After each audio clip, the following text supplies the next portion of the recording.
A dark romance series. The Monster Who Owned Me. Part 6. The one before.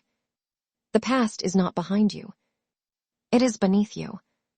And the question is never whether it will surface. Only what you do when it does. Chapter 1. The Photograph.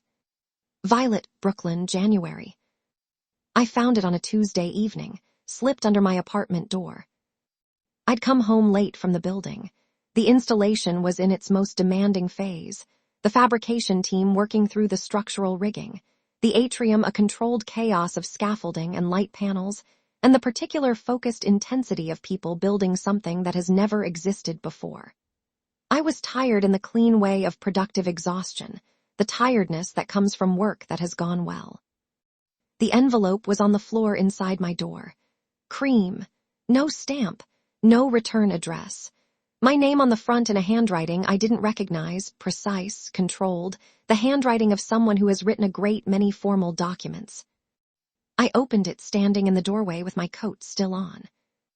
The photograph was 5 by 7, printed on matte stock, the quality of professional surveillance rather than personal photography. It showed the front entrance of the crest, bare November trees visible at the edges, the building itself in the background. And in the foreground, slightly off-center, 2 figures, Adrian with his hand on the small of my back, my face turned up toward his.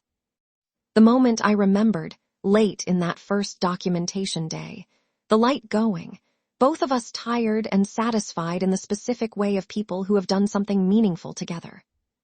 A private moment, made public by the fact of being seen. I turned it over. You should ask him what happened to the last woman who stood where you are standing, not the one in the building, the one before. I read it twice.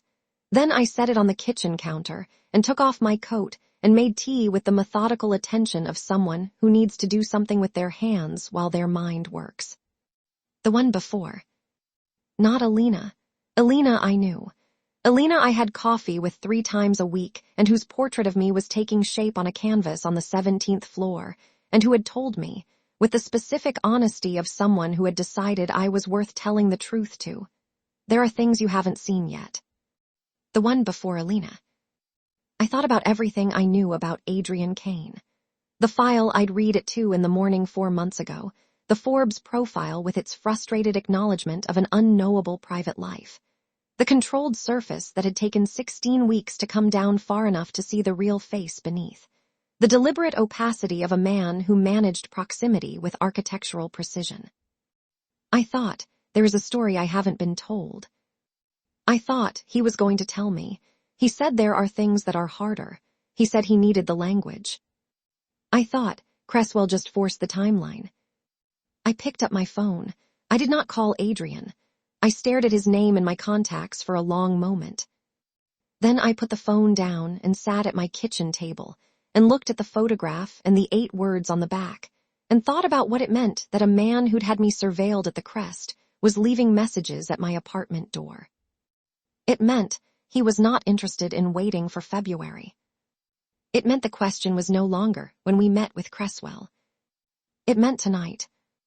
I called Adrian at 9:30. He answered on the first ring. His voice was the alert version. He'd been awake, working, the particular quality of someone who sleeps little and is most himself in the late hours. I need to see you, I said. A pause, not the hesitation of uncertainty, the assessment of tone. He read voices the way I read materials, with complete attention to the information beneath the surface. Are you all right? I'm fine. There's something you need to see. I'll come to the building. I'll come to you, he said. 20 minutes later, he was at my door. I lived in 3 rooms in Brooklyn that I'd furnished over 4 years with the careful economy of someone who valued their money in proportion to how hard they'd earned it. Good things, used things, things that had history. He came in and looked around with the quiet assessment he applied to all new spaces, and I watched him see my life the way I'd seen his. The studio and the daybed, and the sketchbooks stacked by the window, and the Ohio light in the framed photograph I'd hung above the desk. I handed him the envelope without preamble. He looked at the photograph. His face was controlled in the way it was controlled when something cost him. Not blank, not performing, but tight, the specific tension of someone managing a reaction that wants to be larger. He turned it over. He read the 8 words. The silence that followed was the longest silence I'd sat through with him. Longer than the corridor outside Elena's hospital room. Longer than the drive from the crest. This was a silence with a different quality. The quality of someone standing at a door they've been walking toward for a very long time, and finding it, finally, open. "Sit down," he said. It came out quietly, an instruction to himself as much as to me. We sat at my kitchen table, the photograph between us, the city outside making its late-night sounds. "Her name was Sophia Reyes," he said. Chapter 2. Sophia. Violet, the same night. He told it the way he told the hardest things, without preamble, without the management of affect, with the specific economy of someone who has decided that the only way through is straight. "I was 26, he said. Before Kane Capital was anything significant, before the first real acquisition. I had the Red Hook warehouse and a small portfolio and the beginning of a plan that I could see clearly but hadn't yet built." He was looking at the table. His hands were flat on the surface, not gripping, just present, the stillness of someone who needs to feel that they are physically here while they go somewhere else in their memory. She was 24. She worked at an architecture firm, not mine. We didn't meet through work.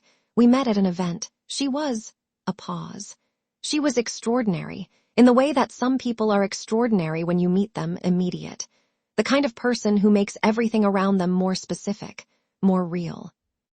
I sat very still. I held the space. We were together for a year. Serious, the kind of serious I hadn't been before and didn't know how to manage. I was. He stopped. The jaw tightened fractionally. I was too much. I know that now in a way I didn't know it then. I was 26 and I had spent 7 years building towards something, and I turned all of that focused intensity onto a person who wasn't built to hold it.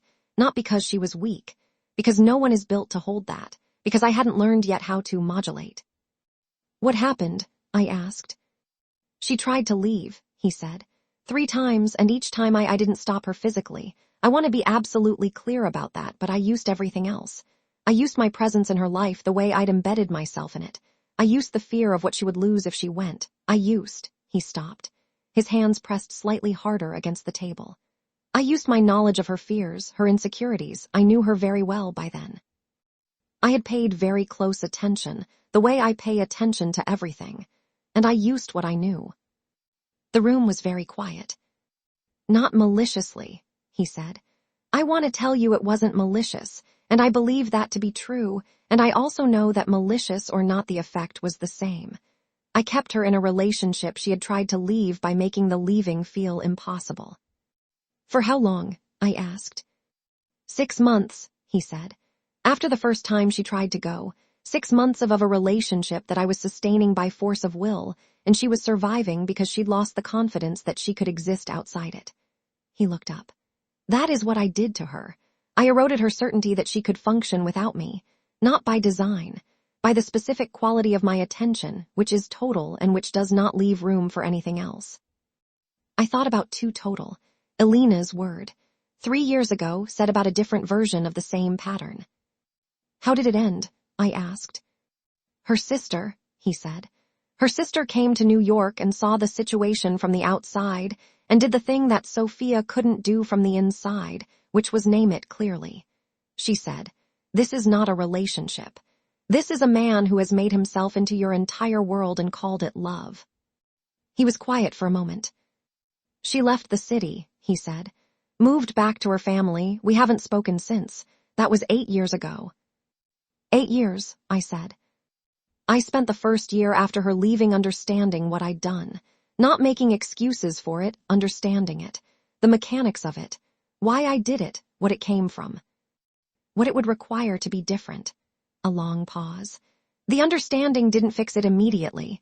Elena can tell you I was better with her than with Sophia, and I was still too much, still too focused, still unable, when afraid of losing something, to give it room to exist on its own terms. "You're telling me this because Cresswell will use it," I said. I'm telling you this, he said, because you deserve to know it, because you are in a relationship with me and this is part of what I am and I should have told you before now. He held my gaze. And yes, because Cresswell will use it. He knows about Sophia. He's known for years. It is the thing he considers the most reliable damage. Reliable damage, I repeated. He will tell you a version of it that is designed to make you afraid. That makes me the monster in the story. And the thing I need you to understand, he stopped. The thing I cannot manage or control or arrange in my favor is he won't be entirely wrong. The story he will tell you is a real story. It happened. I did those things. The version of me that is capable of that still exists. I have spent 8 years learning to contain it, but I have not eliminated it. And I cannot promise you that under sufficient fear I would not. Stop, I said. He stopped. I looked at him across the kitchen table. At the man who had just handed me the sharpest possible weapon against himself and was now sitting with his hands flat on my table, looking at me with the face of someone who has decided that truth is more important than outcome. Are you doing it now? I asked. What you did to Sophia, are you doing it to me? He didn't answer immediately. He thought about it, genuinely, visibly, the way he thought about real questions, with his full attention turned inward. I don't think so, he said finally. But I am aware that I would not necessarily know, that the pattern is convincing from the inside, that the person inside it believes it is love, and it is love, but it is love that has been, he searched for it, weaponized by its own intensity. What's different now? I asked. You push back, he said. Sophia didn't push back after the first year. She stopped having the resources for it. You still do. And I... A pause. I built my life for the past 8 years around the project of being someone who could be pushed back on, who could hear the push and not double down. You haven't always succeeded, I said. The scheduled weekends, the unilateral decisions. No, he said. I haven't always succeeded. But you let me push back, I said. Yes. Every time. Every time, he said. The kitchen was quiet. The photograph was on the table between us and his hands were on either side of it, and I was looking at the man who had done real harm to a real person out of a love that was true, but not yet learned, and who had spent 8 years learning it, and who was sitting at my kitchen table at 10:30 on a January night, because he had decided that the truth mattered more than the impression he might make by withholding it. Thank you for telling me, I said. Something in him released, not relief exactly. The specific quality of having said a true thing and had it received without the reception destroying everything. There's more, he said. About Cresswell, about what he knows and how he'll use it. I need you to understand the full shape of what's coming. Tell me, I said, all of it. He told me. It took 2 hours. I made more tea. The city went from its late-night sounds to its pre-dawn quiet outside the window. And by the time he finished, I understood the architecture of the next 6 weeks. The public move against Cresswell, the documentation release, the specific vulnerabilities he was exposing himself to in order to expose Cresswell's, and the place where I sat in all of it. Not peripheral, central. Not despite the photograph, because of it. He sent it to me because he thinks I'm the lever, I said. The way to move you. Yes, he said. He thinks if he gives me enough reason to leave, I'll leave, and then you'll be. Compromised, he said. Destabilized, yes. I looked at the photograph.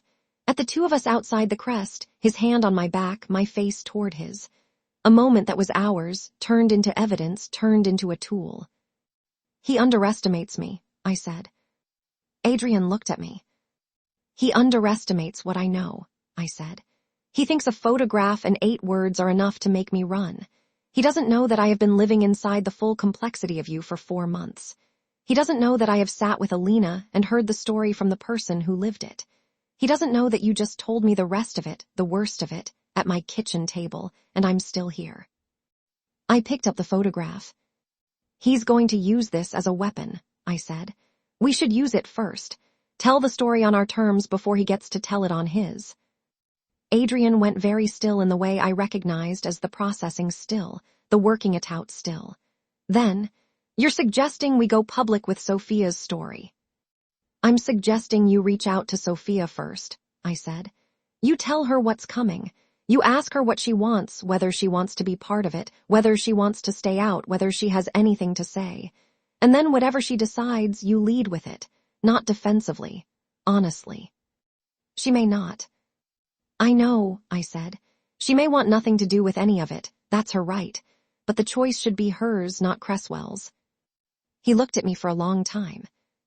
How, he said slowly, are you this clear about things? I was an artist in New York for 4 years with no money and high standards, I said. Clarity is a survival skill. He looked at me with the full, enormous thing, unfiltered, everything. And then he reached across the table and took my hand and held it with both of his. I'm going to contact her tomorrow, he said.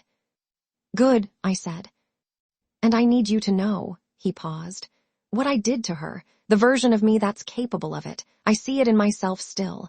I feel the impulse. When I'm afraid of losing something he stopped. I feel the pull toward the thing I'm not supposed to do. I want you to know that, so that if you see it in me, you name it, immediately.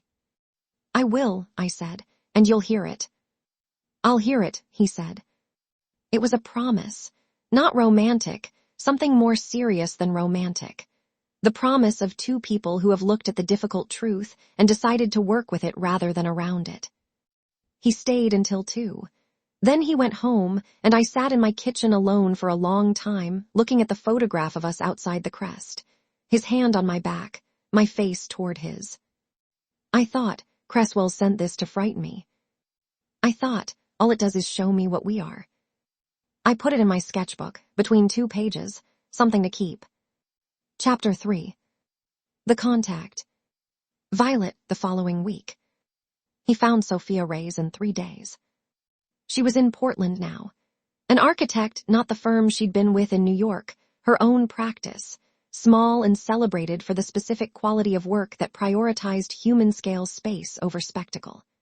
I knew this because he told me, with the specific careful detail of someone reporting rather than editorializing, and I listened without performing a reaction I didn't feel. I felt the things I felt. I examined them with the honesty I always applied to my own interior life. There was something in the vicinity of the complex, not jealousy, precisely, or not jealousy as its simple form, but something adjacent to it, the awareness of a history in another person that you haven't accessed and can't fully know. Something that sat in the chest with its small weight and required acknowledgement rather than performance. I acknowledged it. Then I let it be what it was, which was small, which was appropriate to what it was, which was not a reason to act. What did she say? I asked, the evening he called her. He set down his phone and looked at me across the studio. I had stayed late, intentionally, understanding that this would not be a night when he should come home to an empty penthouse. She said she's known for a long time that this day was coming, he said. She said she'd expected it, in the way you expect a thing you've thought about enough to have prepared for without knowing the exact shape. How was she? She was, he paused. She was more generous than I deserved. She did not perform forgiveness, which I would have trusted less. She was honest. She said there were years where what I did to her cost her significantly, that rebuilding the confidence I'd undermined took longer than it should have, that she is now in a life that she chose fully, which she wasn't sure she was capable of for a while. And Cresswell. She knows he has the story. Someone contacted her 6 months ago, she didn't know who. She said she wanted no part of whatever use he planned to make of it. A pause. She said he stopped. Tell me, I said. She said she hoped I'd found someone who knew how to tell me no. His voice was very controlled. She said she'd been hopping that for the past 8 years because she thought her word was reachable. That the person she'd loved was reachable, was capable of learning, but hadn't yet found the person who could teach him. The studio was very quiet. She gave us her blessing, I said, for the public statement. She said, tell the true version. I'm done being a secret that someone else controls. I looked at him, at everything in his face, the layers of it, the history and the cost, and the specific gravity of a woman 8 years gone still choosing generosity. She sounds remarkable, I said. She is, he said simply. She always was. I wasn't then what she needed, what anyone needed. You're different now, I said. I'm learning to be, he said. There's a distinction. I know the distinction, I said. I also know the direction matters more than the arrival. He looked at me, the enormous unguarded thing. The statement, I said. When do we release it? Before the installation opens, he said. Before Cresswell can move. We file the documentation against him at the same time, the Crest legal record, the financial record of his interference with my mother's projects, the sourcing of the medical records through Varden. All of it at once. And Sophia's statement. She'll release her own, he said. On her terms and her words, not as part of mine, separate. Good, I said. That's right. He nodded, then, Are you? He stopped. I want to ask you something and I need you to answer honestly, not in the way that protects me. Ask, I said. Are you afraid, he said, of what I told you about Sophia, about what I'm capable of? Are you afraid in the way that is a real signal rather than just the fear of something large? I thought about it the way he'd taught me to think about real questions, with full attention, without the rush to reassure. No, I said. I'm alert. There's a difference. Fear says run. Alert says pay attention. I'm paying attention to you all the time, and what I see is a person who is telling me the things about himself that most people would hide, and asking me to call him on it when I see it and meaning it. I held his gaze. That is not the behavior of someone who plans to trap me. That is the behavior of someone who is afraid of himself and is choosing anyway to be known. He was quiet for a long moment. I love you, he said.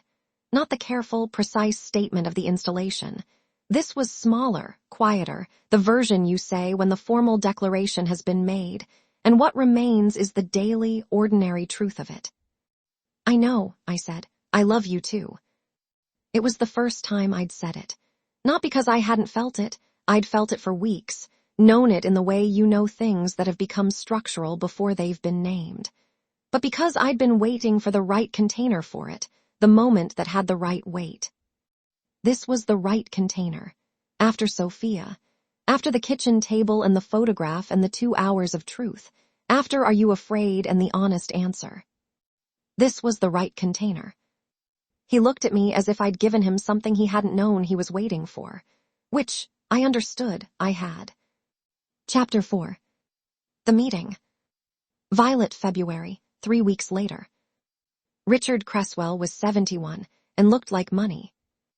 Not the way Adrian looked like money. Adrian looked like someone who had built it, which had a different quality, the specific density of someone who understood the weight of what they carried because they'd carried it themselves from nothing. Cresswell looked like someone who had always had it, which produced a different kind of presence. Lighter, somehow, despite the size of it. The presence of a man who has never had to think about what things cost. He was waiting when we arrived. This was, Adrian had told me, deliberate. Cresswell would always be at the table first, in the seat that faced the door, in the position of the person who sees others enter rather than being seen to enter. A dominance arrangement so habitual it had become unconscious. Adrian had told me this, and then suggested we be late. Not dramatically late, 5 minutes, enough to make the point without the performance. We were 5 minutes late. The room was a private dining room in a club that made the Varden Club look almost casual. The kind of room that existed to remind everyone in it of a hierarchy that had been decided before anyone present was born. Dark wood, heavy curtains, the particular silence of a space that cost more per hour than most people earned in a week. Cresswell stood when we entered. He was tall, silver-haired, with the polished courtesy of someone who had deployed good manners as a weapon for so long they'd become genuine. His eyes moved between us with the specific intelligence of someone who had been in difficult rooms for 50 years and could read them in under 10 seconds. Mr. Kane, he said. Ms. Hayes. His voice was warm. This was worse, somehow, than coldness would have been. We sat. A server appeared with water. Cresswell looked at Adrian with the look of a man facing something he has thought about for a long time and has arrived at prepared. 15 years, Cresswell said. I wondered sometimes if we'd ever actually be in the same room. "We've been in the same room," Adrian said. His voice was the controlled voice, perfectly level, the thermostat calibrated to a temperature that gave nothing away. "You simply weren't aware of it."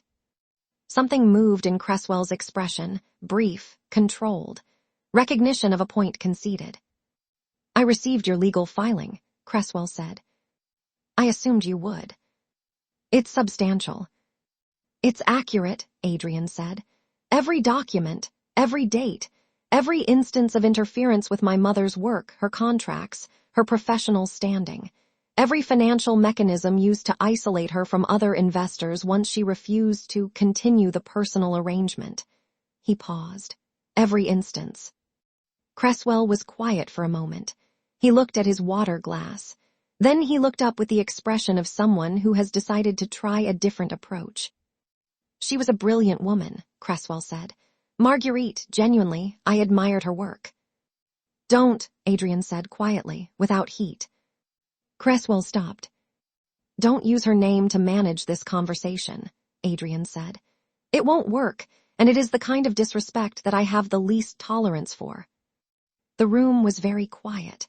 I sat beside Adrian and I was very still, and I watched Richard Cresswell, the man who had been the architecture of Adrian's life for 15 years, the villain of a story that had been building since before I knew any of these people, process the fact that the leverage he'd arrived with was not functioning.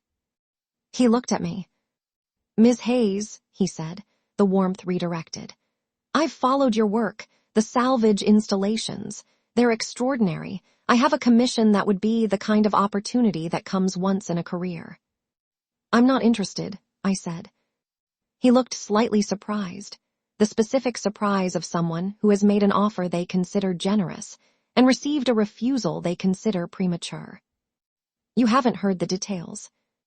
"I don't need to," I said. "I know what it comes with, and I don't take commissions with conditions attached to them." He looked at me for a moment, then at Adrian, a longer look. "You've built something," he said to Adrian, not admiringly, assessingly. "In her, the thing you tried to build before with the others, this one is sturdier." "Don't," I said.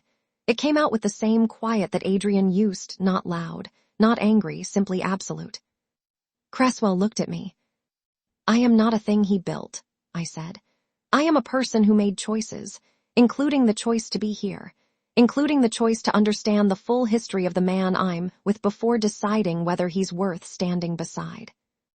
I reached into my bag. I set a folder on the table between us. "I also," I said, "make things. The Kane Tower installation opens in 3 weeks. The materials include original structural elements from the crest, your subsidiary's demolition site. The installation is a permanent public record of the building your subsidiary is planning to demolish. It is in the building of the man you've spent 15 years fighting. It is witnessed by everyone who passes through that atrium permanently for as long as the building stands." I paused. "You can demolish the physical structure. You cannot demolish what has already been made from it." Cresswell looked at the folder. "The documentation," Adrian said, "includes the architectural record, the material provenance, and an affidavit from the fabrication team confirming the origin of every element. It will be filed with the city's architectural registry and the National Trust for Historic Preservation, simultaneously with the installation's public opening." "You've been planning this for 15 years, Cresswell said. His voice had changed, flatter, the warmth gone, the underlying thing showing through. "My mother built something," Adrian said. "You spent 15 years trying to make it mean nothing. I spent 15 years making sure it would outlast you." The silence in the room was the particular silence of a long game reaching its final move. Cresswell looked at the table for a moment. Then he looked up at Adrian with an expression that was stripped of the performance, just the man underneath it, whatever that was. "What do you want?" Cresswell said. "Specifically, not the building is already a loss. What do you want from me, in exchange for the legal filing being settled privately?" "I don't want a private settlement," Adrian said. Cresswell stared at him. "I want it public," Adrian said. "I want the record to exist, not for punishment, I have no interest in destroying you. You'll destroy yourself adequately with the documentation's contents. I want it public because my mother deserves a public record that acknowledges what was done to her and what she built in spite of it." A long pause.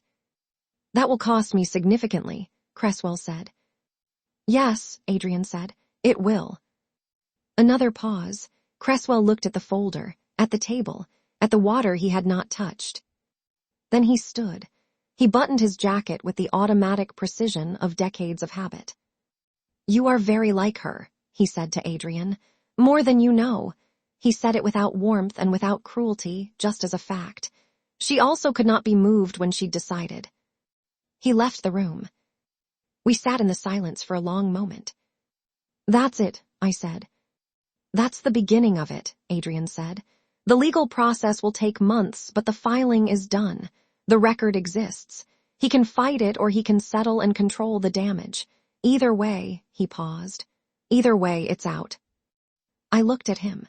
At the man across the table who had spent 15 years building to a 10-minute conversation in a private dining room, and who was sitting now with the particular stillness of someone who has set down something very heavy and is still adjusting to the lightness. "She built something," I said, "and it's still here." "Yes," he said. "In 3 weeks everyone will see it." "Yes," he said. I reached across the table. He took my hand. We stayed in the room for a while longer, not talking much. The city outside, the heavy curtains going about its business. 15 years of a story settling into the shape of what it was. Chapter 5. Alina in February. Violet, February. Alina's scan came back the week of the meeting. The word the oncologist used was not responding anymore. The word was remission. Qualified, partial, early, with the usual caveats of the probability language that Alina had made her peace with. But remission. The word that means the thing that was consuming is no longer consuming at the rate it was. I found out from Adrian, who came to the studio with the specific quality of contained emotion that he had learned to show rather than manage, the telling of the face instead of the performance of it. He said the word. I said nothing for a moment. Then I crossed the studio and held him, which was something we could do now, which I had not taken for granted once. He put his arms around me, and his face was against my hair, and he was very still. "Don't say it," I said into his shoulder. "What?" "Whatever careful thing you're about to say about provisional and early and qualified." A pause. I was going to say that. "I know. Don't. Just let it be good for 1 minute before you start managing it." Another pause, then quietly, "It's good." "Yes," I said, "it's very good." We stayed like that for a while. The installation was almost complete above us in the atrium, another week of finishing work, the light panels, the final positioning of the glass elements. His mother's beams in their positions. The crest inside Kane Tower, permanent, witnessed. 3 weeks to the opening. Alina, when I told her I knew, looked at me with an expression I'd come to understand as her version of joy. Not performative, not demonstrative, but the quiet, internal illumination of someone who has received good news and is letting it land slowly rather than rushing to fill the space with reaction. She was painting again. Not the careful small works of the recovery period, large canvases, the full-scale work, the painting that required physical commitment. She was back on her feet in the literal sense, and the fact of it, the body returning to itself, the appetite returning, the specific quality of someone who has come back from somewhere difficult and is present in their life with a clarity they didn't have before, was the best thing I'd seen in months. "Tell me about the installation," she said, brush in hand, eyes on the canvas. We had this kind of conversation often now, her painting, me beside her, the exchange of information in the comfortable parallel of people who don't need to face each other to speak honestly. I told her, the beams from the crest, the glass, some original to the crest's windows, some the salvaged pre-war glass from the demolished school in the Bronx, both responding to light with the same aged, imperfect, unrepeatable quality. The suspension system that allowed the whole thing to breathe slightly in the atrium's air currents, creating the impression of movement, of life. The light panels, positioned to create the specific quality of illumination that his mother had described as alive. "It will be beautiful," Alina said. "It will be true," I said. "Beautiful is a side effect." She smiled the private smile, the one that happened when something pleased her in the specific way that the truest things pleased her. "That is how she thought about it," she said. "Marguerite, he told me once the way she talked about her work. True first, beautiful because of the truth." "He learned it from her," I said. "Yes," she added a line to the canvas. "He learns things very deeply. Once he has learned them, they are structural. They don't go away." I thought about what I had learned from him, about materials, about the quality of attention, about what it means to build something that can hold the weight of what matters. I thought, I have learned things from him too, and they are structural, and they won't go away. "Are you happy?" Alina asked, still painting, not looking at me. The question was direct in the way Alina's questions were always direct, going straight to the center without the social preamble that usually surrounds such questions. I thought about it honestly, the way I tried to think about the real things. "I am more fully myself than I've been in 4 years," I said. "The work is the best work I've ever made. The person I'm with is complicated and difficult and learning and present and the most genuinely attentive person I've ever known. The people around us are," I looked at her, "you." She looked at me briefly, something in her face that was warm in the full, uncomplicated way. "That is not quite what I asked," she said. "I know," I said. "Yes, I'm happy. The qualified, provisional, eyes-open version, which is the only version worth being." "Good," she said. "That is the only version I believe anyway." She added another line. The canvas was emerging from whatever it was becoming, large, warm-toned, with the sense of interior space that was her signature. I watched it take shape. "It's the building," I said. "You're painting the crest." She looked at it for a moment. "I've been wanting to paint it since he described it to me," she said. "Since before I was ill, I never had the right distance for it. Now I do." The right distance. The distance of someone who has been through enough to see the shape of things. "For the opening?" I asked. She looked at me. "If he'll have it." "He'll have it," I said. "He'll want it more than anything." Chapter 6. The night before. Violet, the eve of the opening. The installation was complete. I stood in the atrium at 11 at night, the building empty, the overhead lights off, the installation lit by the panels we'd positioned specifically for this, the quality of light that would be the public's first experience of it in the morning. I stood in the center of it and looked up and let myself feel what it was. It was the best thing I'd ever made.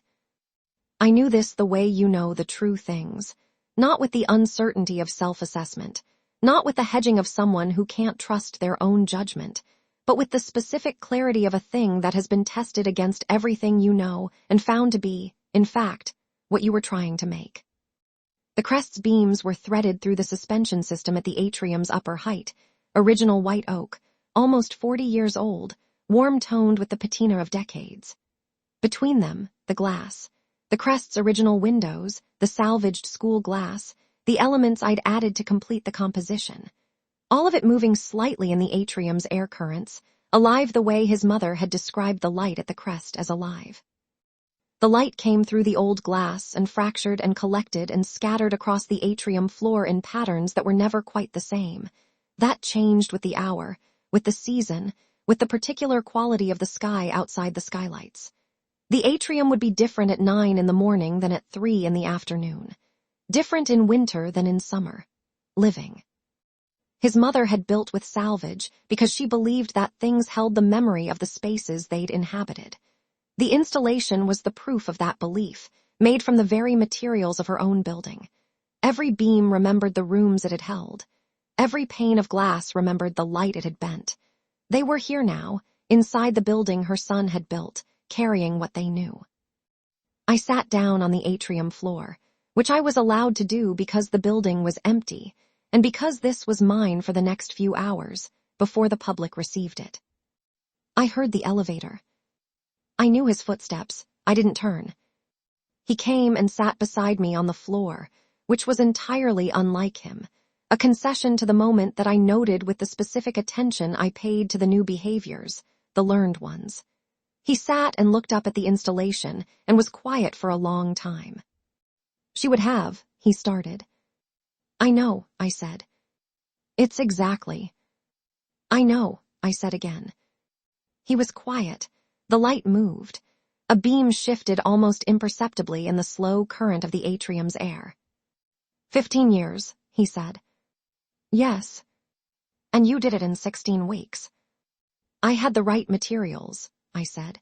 I had the building and you and Alina and the crest and the drawings and everything she left behind. I just knew how to listen to what they were saying. He turned to look at me. In the light of the installation, his mother's light, the salvaged light, his face was the open, full, entirely unmanaged thing that I had been accumulating for 6 months. Violet, he said. Don't make a speech, I said. We're not speech people. I'm not making a speech, he said. I'm saying your name because, he paused, because I want to say it while we're here, in this room, before tomorrow. I looked at him. I am going to spend the rest of my life, he said, trying to deserve this. You're going to spend the rest of your life building things, I said. And I'm going to spend the rest of my life making things from what you can't keep. And somewhere in between those two activities, we are going to make something that neither of us could have made alone. He looked at me for a long moment. That is a better thing to say than what I was going to say. I know, I said. I'm a better wordsmith. The almost smile, then the real one. We sat on the atrium floor under the installation. His mother's building inside his building, light through old glass, salvage and permanence, and the specific beauty of things that have been used, until after midnight. Then we took the elevator up together, and in the penthouse library in the familiar chairs, we slept. In the morning, the world would come. Tonight it was ours. Chapter 7. What I know now. Adrian, the same night. He watched her sleep in the library chair. He did this without guilt. He had learned, over 6 months, to let himself have the things he'd been withholding from himself, the small indulgences of being present without managing the presence.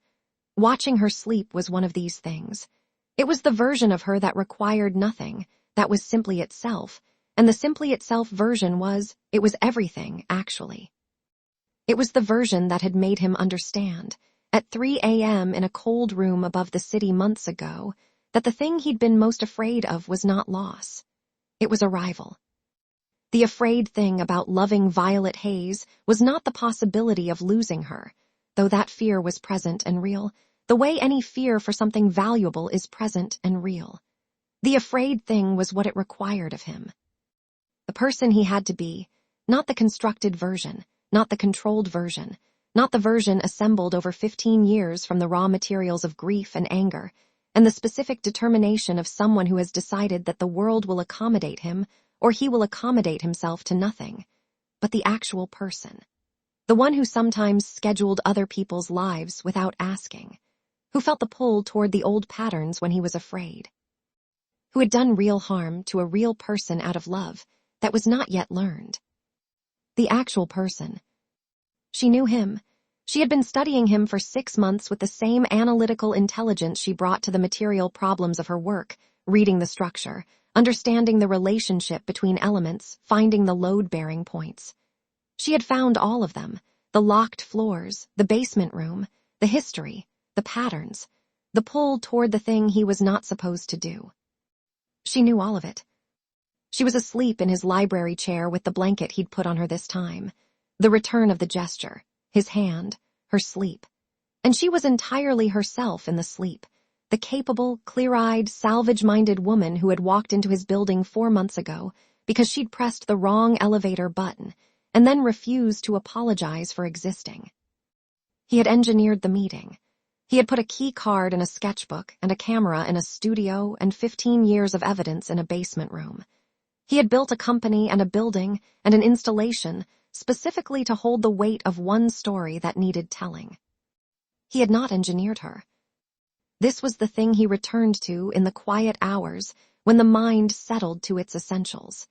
He had tried, too, the research, the collision, the careful management of everything before and around their meeting. He had tried to make her arrival inevitable, to design the encounter, to control the variable. He had failed.